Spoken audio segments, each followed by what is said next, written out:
The stars had never looked so cold as they did through the bridge windows of the UE's Defiant Hope on that fateful morning when everything changed. Forever Commander Elara Vance stood at her station with her hands clasped behind her back and her eyes fixed on the massive alien vessel that had appeared from nowhere just minutes ago. And she felt her heart beating faster than it had in years. The Defiant Hope was not a warship, but a colony vessel carrying 12,000 sleeping souls to a new world, called Kepler 442b, where they hoped to build new lives far from the crowded cities of Earth. These were farmers and teachers and doctors and children and families who had sold everything they owned just to have a chance at a fresh start among the stars.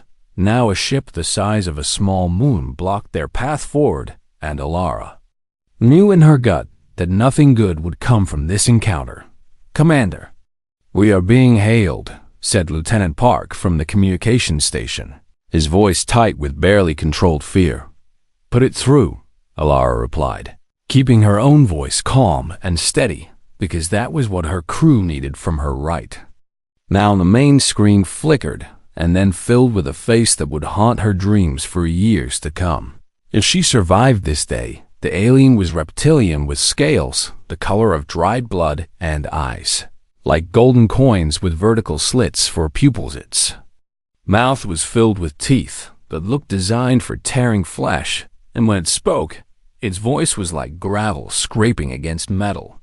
"I am Warlord Sithrek of the Kethvari Dominion, and you have entered space that belongs to us," the creature said with a tone that suggested it had given this speech many times before. "Your vessel and all the creatures aboard it now belong to the Dominion as well, and you will surrender immediately or face complete destruction." Elara felt the eyes of her bridge crew on her, and she could sense their terror filling the room like a thick fog. She had read about the Kethvari in classified military briefings before she retired from the Earth Defense Force to take the civilian command. They were an empire that had conquered 43 different species across their region of the galaxy, and not a single one of those species had ever successfully resisted them. The Kethvari did not negotiate, and they did not show mercy, and they saw every other form of life as either a resource to be exploited or an obstacle to be removed. "What do you mean by processing?" Elara asked. Though she already knew the answer and dreaded hearing it confirm it, Sithrak made a sound that might have been laughter, if laughter could sound like bones breaking. "Your kind will serve the Dominion in whatever capacity we decide," he said with obvious pleasure at her discomfort. "The strong will work in our mines and factories until their bodies fail, and the weak will provide other forms of entertainment for our warriors. And your children will be raised to know nothing but obedience to their Kethvari masters." Elara felt rage building in her chest, like a fire that threatened to consume her. From within behind her, she heard someone gasp and someone else begin to cry softly. 12,000 people trusted her to keep them safe, and now this monster was telling her that their choices were slavery or death. "I need time to discuss this with my crew," Elara said, forcing the words out through clenched teeth. "We are a civilian vessel, and decisions like this require consultation with our leadership council." Sithrak tilted his massive head to one side like a predator examining prey that had done something mildly interesting. "You wish to delay the inevitable?" he asked with amusement dripping from every word. "Very well. Human, I will grant you one of your hours to accept your fate. But know that my patience is not unlimited, and when that hour ends you will surrender, or you will die screaming in the void." The screen went dark, and Elara finally allowed herself to breathe. "Commander, what are we going to do?" asked Ensign Torres from the navigation station, and she was so young, barely 20 years old. And she deserved so much better than this. Elara turned to face her crew, and she saw fear in their eyes.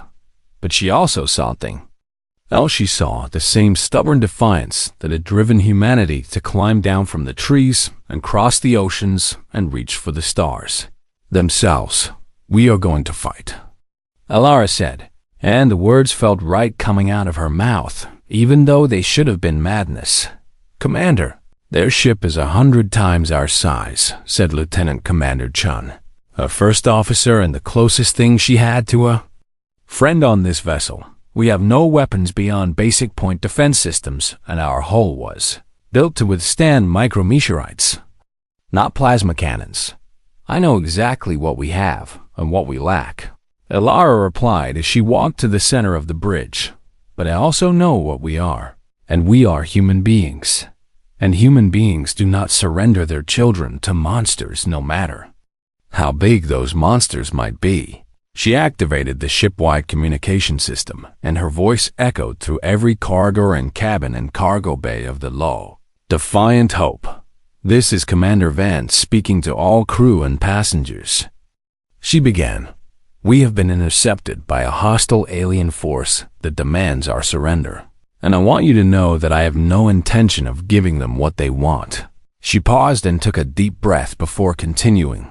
"In the next hour we are going to wake every military veteran from cryosleep and arm every person who is willing to fight. And when those aliens board this ship expecting frightened prey, they are going to find out what happens when you threaten the families of human beings. I am not going to lie to you and tell you that we will all survive this day, because I do not know if that is true. But I can promise you this. If they want our people, they are going to have to pay for every single one in blood." Vance out. She closed the channel and turned to find her crew staring at her, with expressions that had transformed from fear to something that looked almost like hope. "You heard me," she said with a grim smile forming on her face. "We have 1 hour to turn this colony ship into a death trap, so I suggest we get to work." And so they did. All across the Defiant Hope, people who had been farmers and teachers just hours ago began preparing for the fight of their lives. Veterans who had survived the brutal colonial rebellions years ago were pulled from cryosleep and handed weapons that had been stored in secure lockers for emergencies, exactly like this one. Engineers began rigging systems to overload, and corridors to vent, and doors to seal in ways that would trap and kill anyone who did not know the ship as well as they did. Parents taught their children how to reload magazines and where to hide and when to run. And in the medical bay, Dr. Sarah Okonkwo began synthesizing combat stimulants from basic pharmaceutical supplies because she knew that the people fighting today would need every advantage they could get. When the hour finally ended and Warlord Sithrak appeared on the screen once more with his smug expression and his certainty of victory, Elara was ready. "Have you made your decision, human?" he asked, as if the outcome was already determined. Elara looked at her crew and saw that they were afraid, but they were also determined, and they were also angry. She thought about the 12,000 souls depending on her, and she thought about her own daughter sleeping in cryosleep in Section 7, and she thought about what kind of universe she wanted her child to wake up in. Then she turned back to face the monster on the screen, and she gave him her answer. No, just one word, but it carried the weight of all human history behind it. Sithrak's golden eyes widened in what might have been surprise, and then narrowed in fury. "Then you have chosen death," he snarled. "No," Elara said again, as alarms began blaring throughout the ship, signaling the launch of enemy boarding craft. "We have chosen to fight."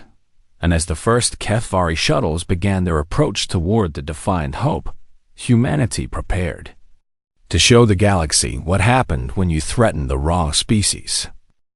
The cargo bay of the Defiant Hope was dark and cold and silent as death itself. When the first Kethvari boarding party forced their way through the airlock, 800 warriors poured into the ship like a flood of scales and teeth and rage, their plasma lances glowing with deadly energy and their armored feet thundering against the metal floor. Strike Commander Rex led the assault personally because he wanted to taste human fear firsthand, and he wanted to be the one to drag their pathetic leader before Warlord Sithrak in chains. He had conquered dozens of species in his long career, and every single one of them had reacted the same way when the Dominion came for them. They screamed and they begged and they tried to run, and in the end, they all learned that resistance was pointless against HFY might. But as Rex moved deeper into the cargo bay with his warriors spreading out behind him, something felt wrong in a way he could not quite identify. The bay was empty. Not just empty of defenders, but empty of everything. No cargo containers, no equipment, no signs of life at all. Just bare metal walls and floor and ceiling stretching away into the darkness. "Where are they hiding?" growled one of his lieutenants, a massive warrior named Krath who had killed more than 100 enemies with his bare claws. "It does not matter where they hide," Rex replied with confidence. He was already beginning to doubt. "We will find them, and we will break them just like all the others." Then the lights went out, not just dimmed, but completely extinguished, plunging the entire cargo bay into absolute blackness that even HFY eyes could not penetrate. For 3 long seconds, nothing happened, and Rex felt his heart beating faster as his warriors shifted nervously around him. Then the emergency lights came on, bathing everything in deep crimson red. And that was when the screaming started. The first warrior died without ever seeing his killer, a blade appearing from nowhere to slice through the gap in his neck armor before vanishing back into the shadows. The second and third died to gunfire that came from above, where humans had somehow climbed into the maintenance crawl spaces and cut firing holes through the ceiling panels. By the time Rex realized what was happening, 30 of his warriors were already dead, and the humans had not lost a single fighter. "Form defensive positions," he roared, but his voice was drowned out by the sound of an explosion that tore through the rear of his formation. The humans had placed bombs in the floor, hidden beneath removable panels, and now they were detonating them by remote control wherever the HFY tried to group together. Rex finally saw one of the enemy clearly as a human male dropped from an overhead vent directly onto a warrior twice his size. The human was small and soft-looking compared to HFY soldiers, but he moved with a speed and ferocity that Rex had never witnessed in prey before. The man jammed something into the warrior's eye slit and pulled a trigger, and the warrior's head exploded from within as the improvised weapon did its work. Then the human was gone again, disappearing into the darkness before anyone could get a clear shot. "What manner of creatures are these?" Krath demanded as he stood back to back with Rex, his plasma lance sweeping the shadows for targets that refused to appear. Rex did not have an answer, because nothing in his experience had prepared him for enemies who fought like this. The species the Dominion conquered always tried to meet them in open battle, where HFY strength and armor and numbers would guarantee victory. These humans did not fight fair at all. They struck from the darkness and then vanished like ghosts. They used the ship itself as a weapon, venting corridors to space and ceiling, blast doors to trap squads and kill zones, and overloading power conduits to electrocute anyone who touched the wrong surface. Worst of all, they seemed to know exactly where the HFY were at all times while remaining invisible themselves. "Strike, Commander. This is Squad 7, came a panicked voice over the communication channel. "We are trapped in Corridor 12, and there is something in here with us. We cannot see it, but we can hear it moving, and Warrior Thrak just died, and we need." The transmission cut off with a sound that Rex would hear in his nightmares for the rest of his life.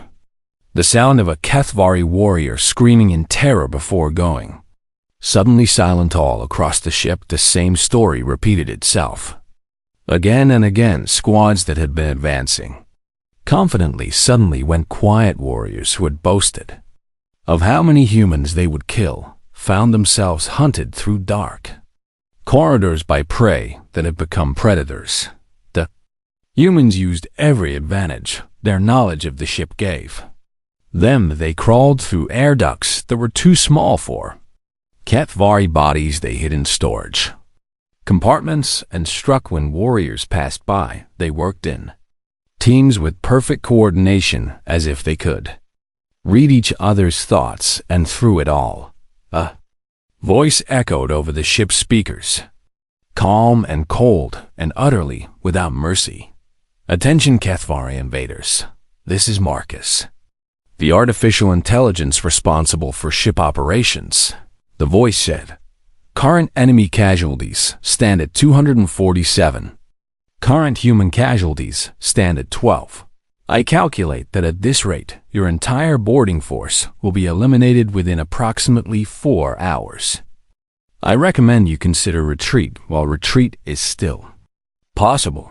Rex felt something he had never experienced before in his entire life as a warrior of the Dominion. He felt afraid, not cautious or concerned, but genuinely afraid of creatures he had dismissed as inferior.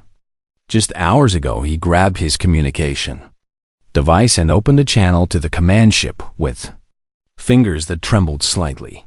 "Warlord Sithrak. This is Strike Commander Vrex requesting immediate support," he said, hating how desperate his voice sounded. "The situation aboard the human vessel is not what we expected, and we require reinforcements immediately. Explain yourself," came Sithrak's reply. "Cold and dangerous, my lord.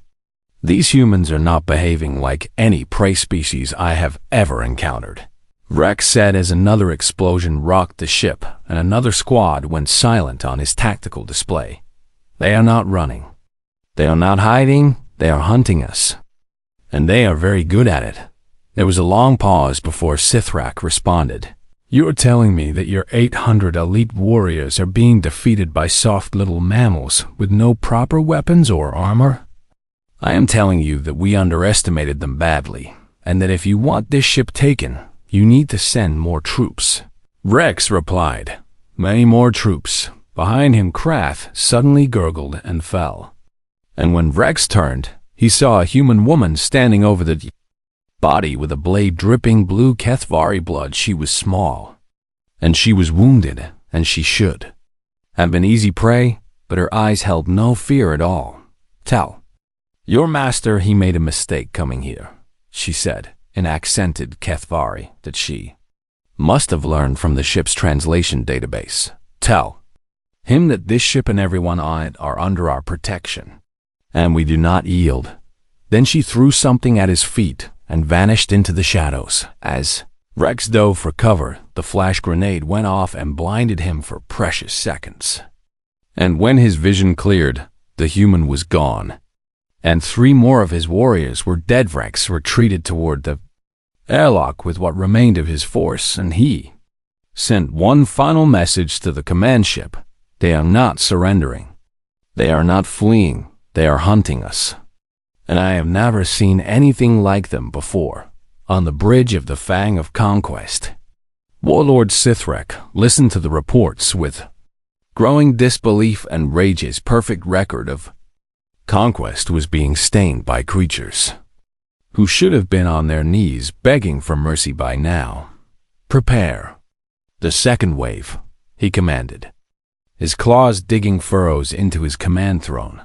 1,200 warriors this time. "And tell them that failure is not an option.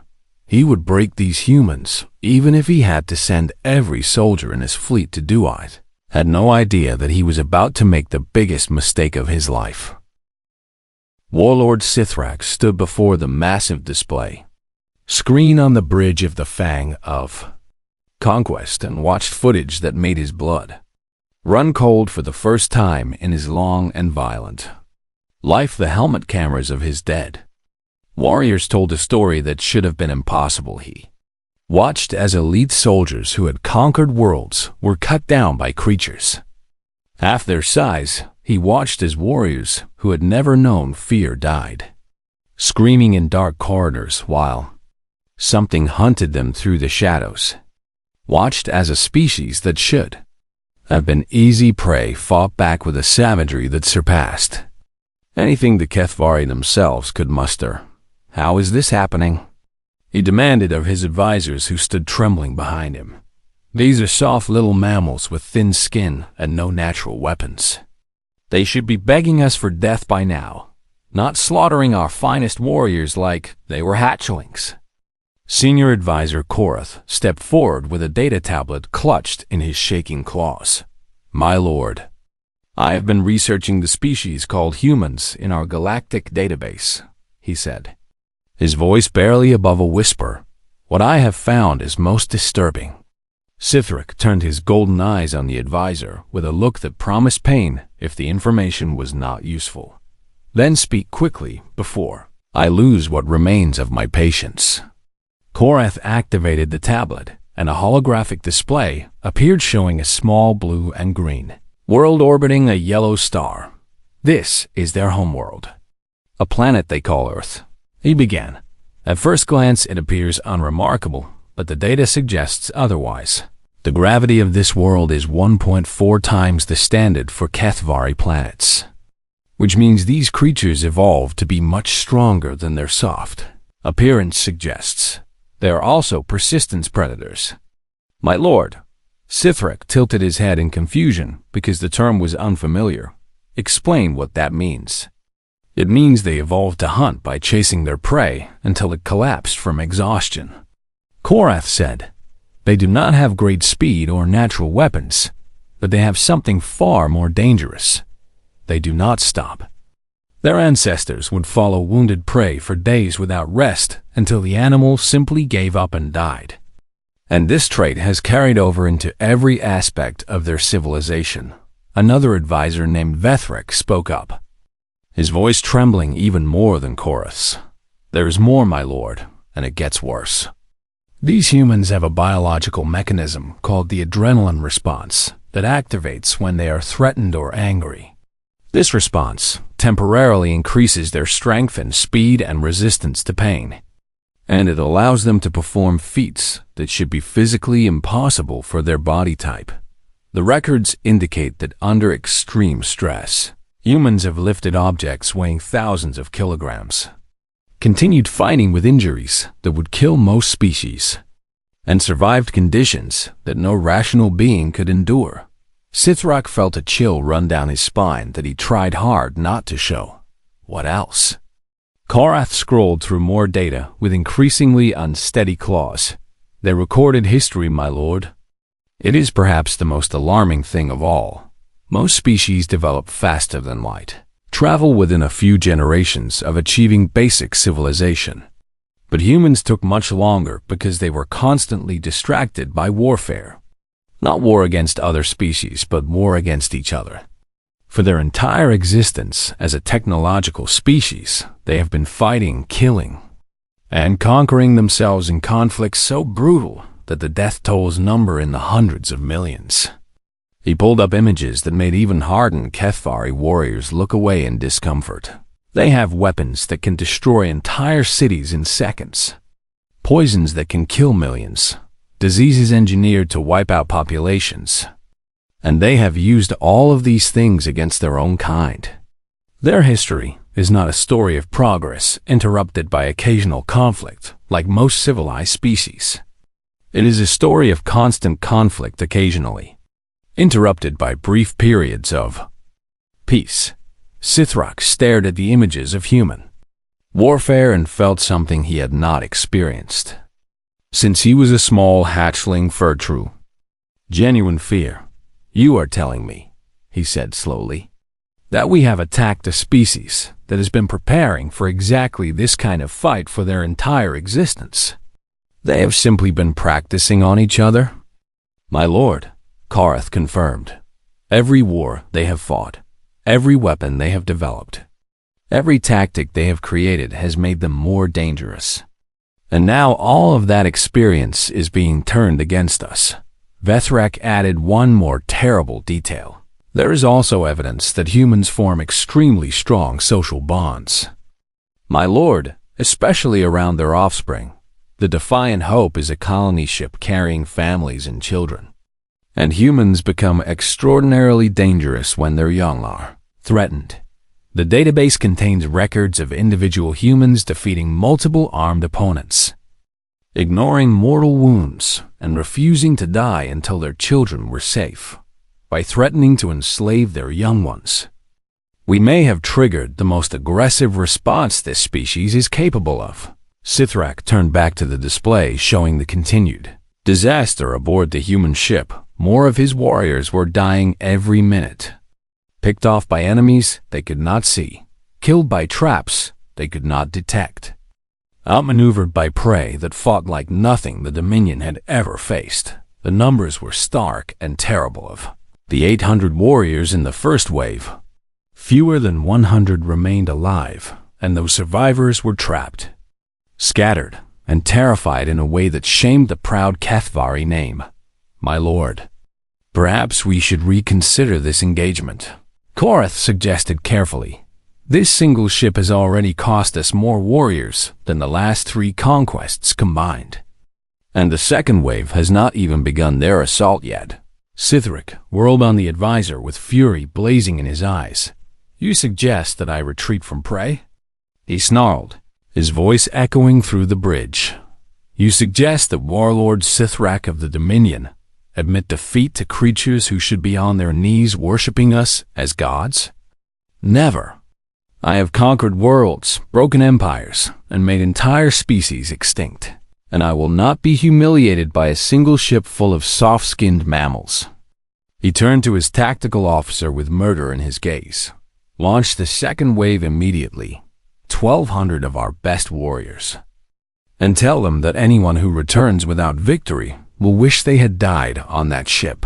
We will take this vessel, and we will make examples of everyone aboard. And the galaxy will learn that nothing escapes the Dominion. The tactical officer saluted and rushed to obey.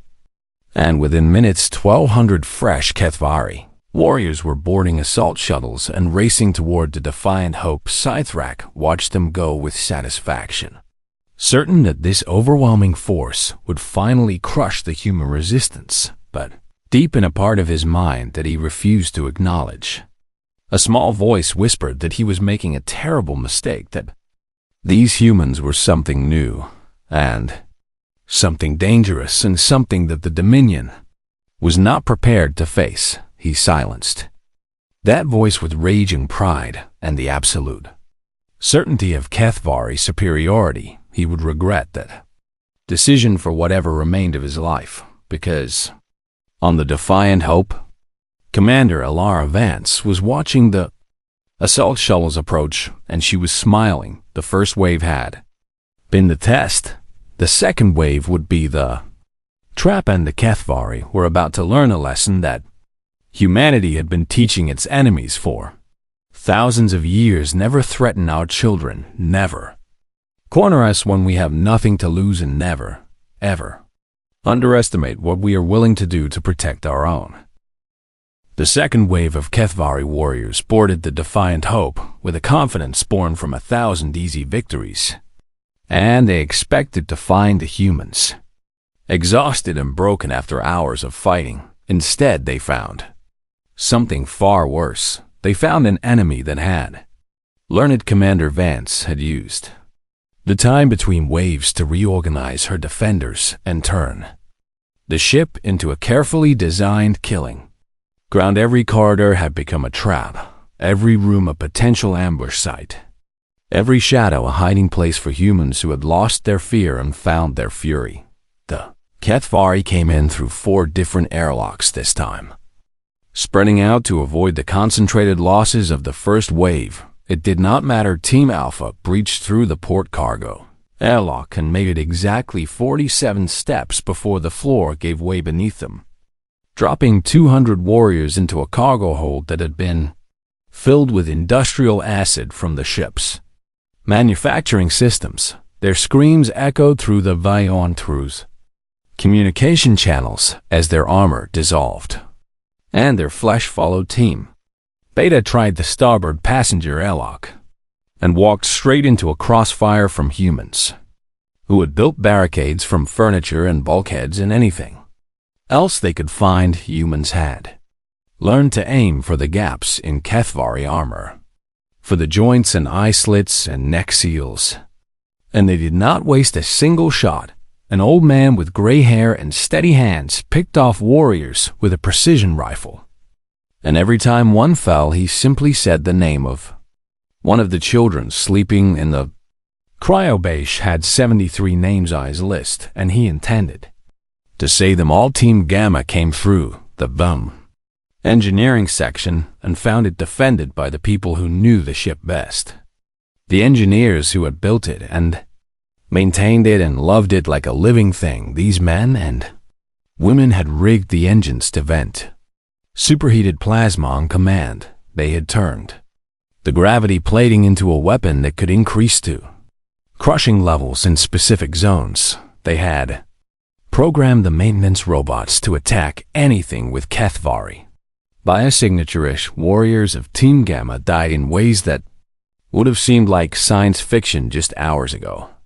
Crushed and burned and torn apart by machines that should have been.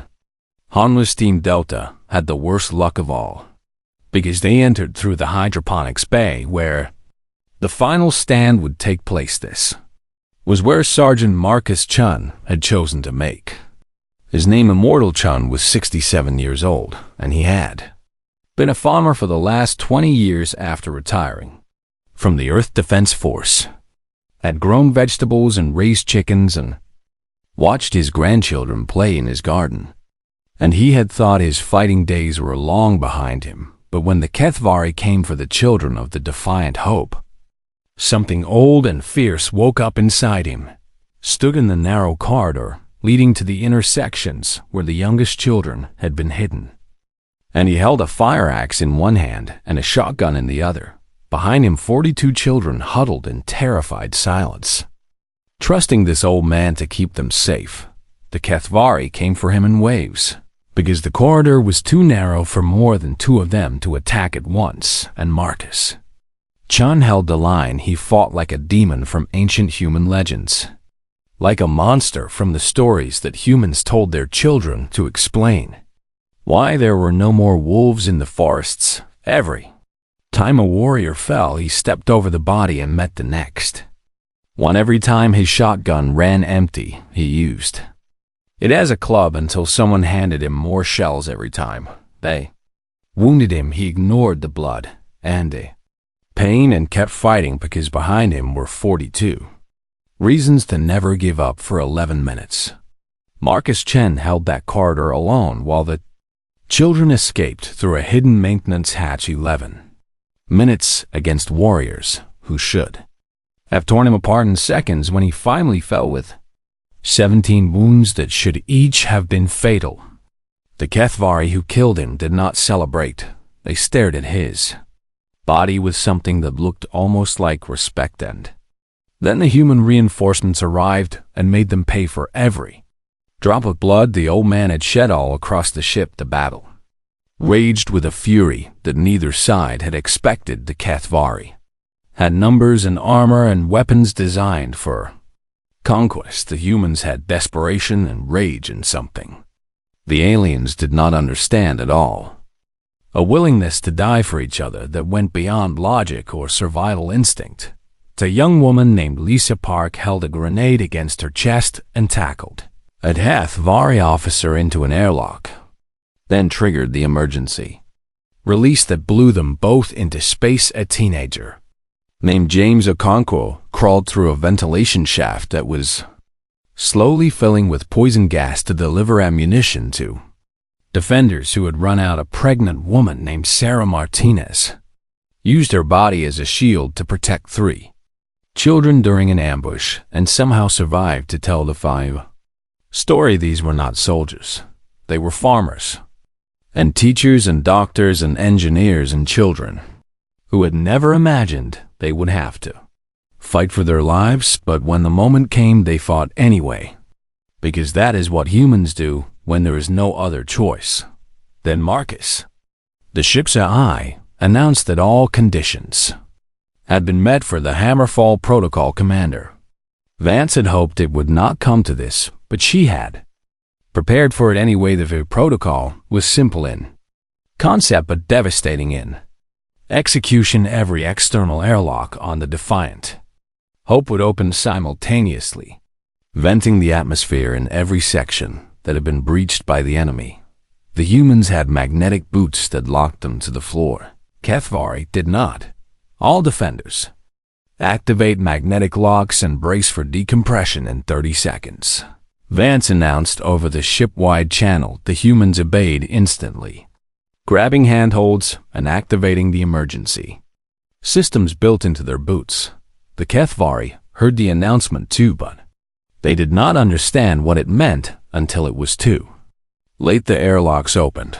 The atmosphere rushed out into the void in the HFY went with it. Hundreds of warriors who had been fighting hand-to-hand just seconds ago were suddenly tumbling through space, their armored forms spinning helplessly as they were expelled from the ship they had tried to conquer. Some of them managed to grab onto something before the pressure differential carried them away.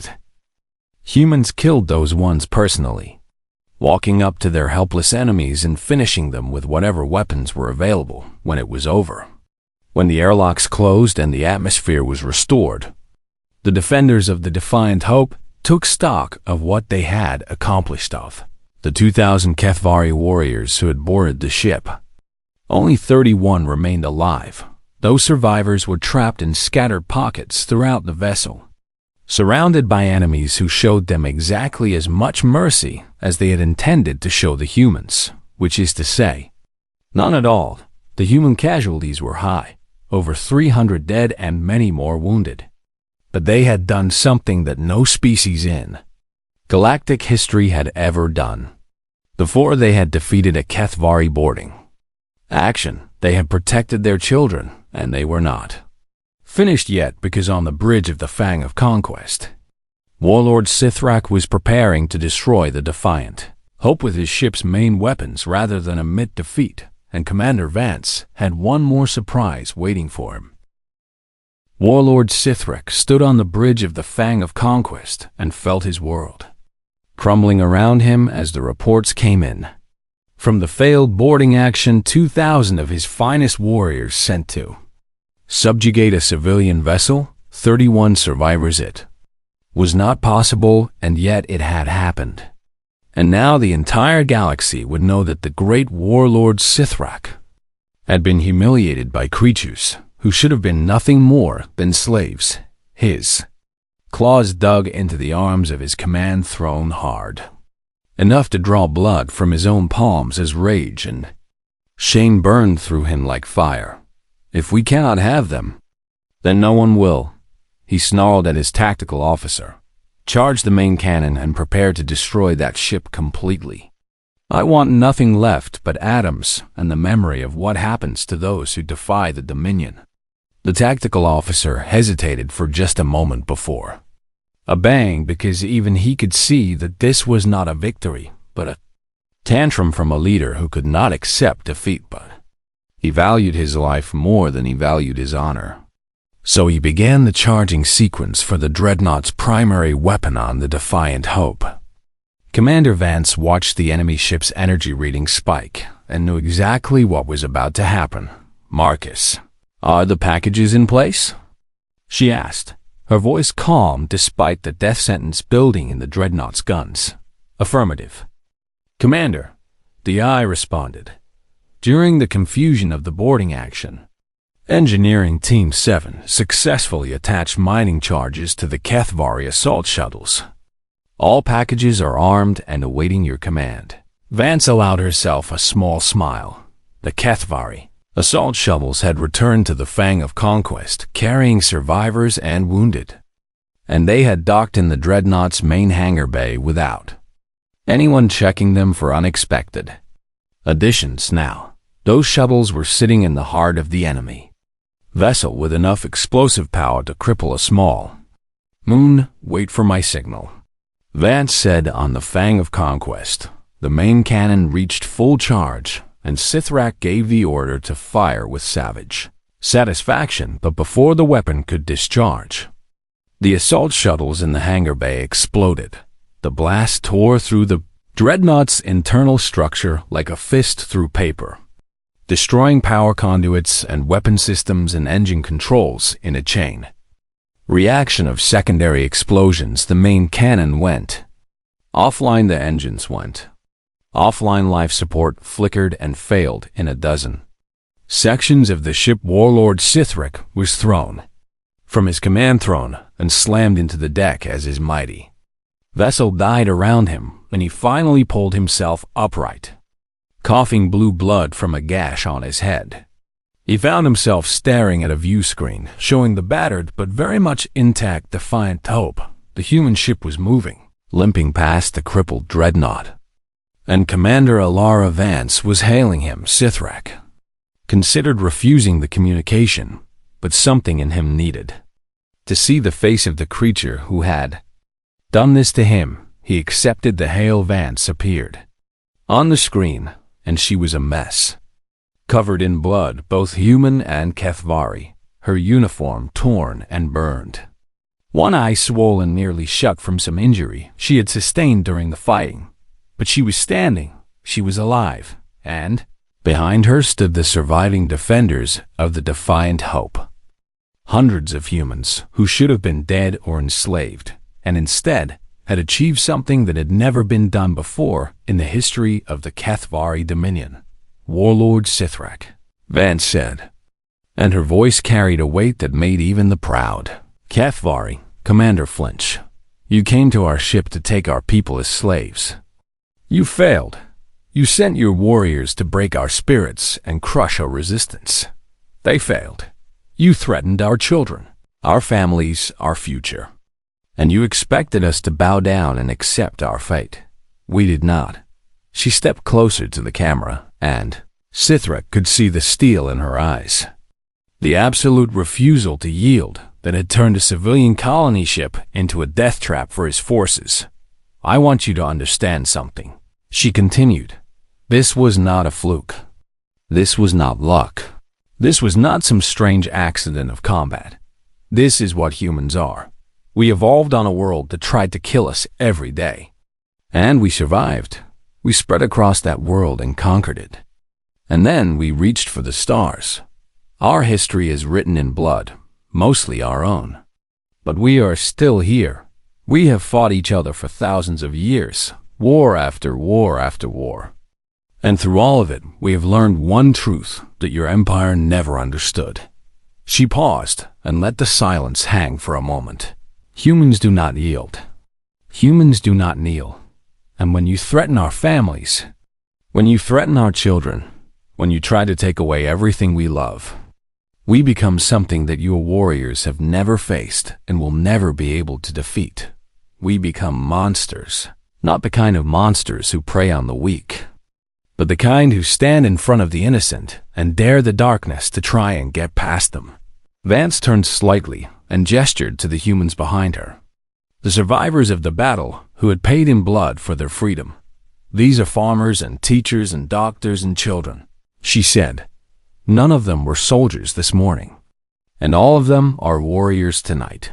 Remember that when you tell your empire what happened here, remember that this is what happens when you push humanity too far.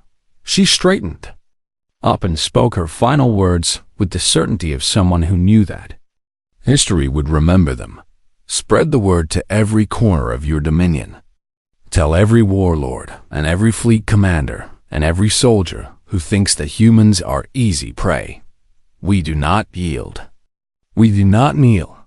And if you ever threaten our kind again, we will not stop at expelling you from our ships. We will come for your worlds. We will burn your fleets. We will tear down your empire and scatter its ashes across the void. This is not a threat.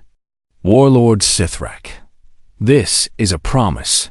The transmission ended and Sithrak was left sitting in the wreckage of his command bridge, surrounded by dead and dying crew members, watching the human ship disappear into the distance. He had begun this day as the terror of the galaxy, a conqueror whose name made entire species tremble. He ended it as a cautionary tale, a warning to all who would come after him about the danger of underestimating prey. 3 months later, the Defiant Hope limped into orbit around Kepler 442b and began landing its passengers. On the world they had come so far to reach, they named their new home New Defiance in honor of those who had given their lives to make it possible. Marcus Chen was buried with full military honors, even though he had been a farmer for 20 years. Lisa Park and all the others who had sacrificed themselves were remembered as heroes, and within a decade the Kethvari Dominion had officially designated all human space as an exclusion zone, claiming that the resources were not worth the cost of acquisition. Every species in the galaxy knew the truth. Dominion was afraid for the first time in 10,000 years of conquest. They had found something they could not break, and humanity had announced itself to the stars in a way that would never be forgotten. They came in chains to take our children. They left in pieces. And we kept our freedom. That is what it means to be human. That is why we will never yield. That is why the galaxy will learn to respect us or fear us, their choice.